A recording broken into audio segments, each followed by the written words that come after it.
వ్యాపారం చేస్తున్నటువంటి brandy shop వ్యాపారం లైసెన్స్ లేకుండా చేస్తున్నటువంటి అప్పటి 5 మంది పైన ఎం గోవిందు, పి మునిస్వామి, సి కృష్ణమూర్తి, మునిరత్నం, నారాయణ, గోపినాథ్ రెడ్డి ఇలా 5 మంది అప్పుడు పురపాలక సంఘానికి ట్రేడ్ లైసెన్స్ కట్టకుండా అక్రమంగా వ్యాపారం చేస్తున్నందువల్ల అప్పటి కమిషన్లు వాటిని లోకల్ కోర్టులో అయినటువంటి స్పెషల్ కోర్టులో కేసు నమోదు చేయడం జరిగింది. కేసు నమోదు చేసిన తర్వాత అది ఇప్పటికీ అంటే 2012లో ఉన్నటువంటి అప్పటి ట్రేడ్ లైసెన్స్ను తర్వాత వాళ్ళకి నోటీసుల ద్వారా తెలియజేసినప్పటికీ అప్పటికి వాళ్ళు చెల్లించనందువల్ల అప్పుడు కోర్టు ఫైల్ చేస్తే దాదాపు అప్పుడు బ్రాంచ్ షాప్కు ఏదైతే ఎక్సైజ్ స్టాంప్ డ్యూటీ దానికి మా వాల్యూ ప్రకారం అప్పట్లో 42,000 రూపాయలు అంటే 4,42,00,000 వాళ్ళకు బ్రాంచ్ షాపు లైసెన్స్ ఫీజు ఉంటే ఎక్సైజ్ ఫీజు ఉంటే దానికి 1% మనం మున్సిపాలిటీకి కట్టాల్సి ఉంటుంది.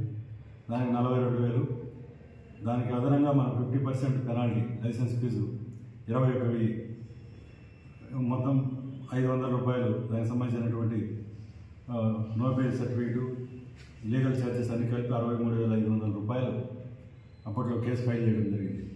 ఈ 5 కేసులు అప్పటి నుంచి పలు వాయిదాలన్నీ కూడా జరుగుతున్నాయి. ఇటీవల కాలంలో మన ఎమ్మెల్సీ కృష్ణమూర్తి గారు, జడ్జి మేడం దీనిపైన కొద్దిగా కేసును త్వరితగతిన బెంచ్కి తెచ్చి ఈరోజు జడ్జిమెంట్ అనేది ఇవ్వడం జరిగింది.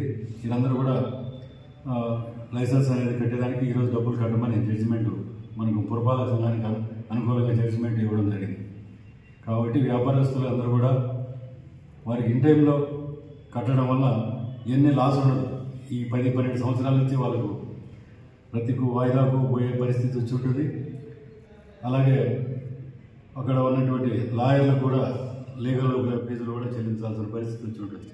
కాబట్టి ప్రతి ఒక్కరూ ఈ చట్టం ప్రకారం అందరూ కూడా ప్రతి ఒక్కరూ ఏదైనా వ్యాపారం చేయాలంటే పురపాలక సంఘం పరిధిలో ఖచ్చితంగా 30 రోజుల ముందుగా అడ్వాన్స్గా అప్లై చేసుకొని లైసెన్స్ తీసుకొని వ్యాపారం చేయాలి. అక్రమంగా వ్యాపారం ఎవరు కూడా చేయకూడదు.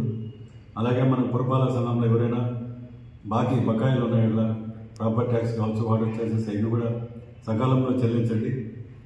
ఎందుకంటే ఇవన్నీ కూడా చట్ట ప్రకారం చట్టానికి అందరూ లోబడిపోయి ఉండాల్సిందే. చట్టాన్ని కూడా ఎవరు కూడా ధిక్కరించే అవకాశం లేదు. కాబట్టి ప్రతి ఒక్కరూ దీన్ని గుర్తుంచుకొని పొలం మేర అభివృద్ధికి ప్రతి ఒక్కరూ సహకరించాలి. ఏదైనా బకాయిలు ఉన్నటువంటి ప్రతి ఒక్కరు కూడా షాప్ రూములు కావచ్చు, ఇంటి పన్ను కావచ్చు, నీటి కుళాయి పన్నులు కావచ్చు, ఏదైనా కానీ పురపాలక సంఘం రావాల్సిన బకాయిలన్నీ కూడా త్వరలో వసూలు చేయడానికి మా సిబ్బంది అంతా కూడా పలుమార్లు నోటీసులు ఇవ్వడం జరుగుతుంది. ఎవరైనా లాంగ్ పెండింగ్ ఉన్నట్టన్నీ కూడా త్వరలో కూడా తగిన చర్యలు తీసుకోబడతాయని తెలియజేయమండి. 5 మంది కదా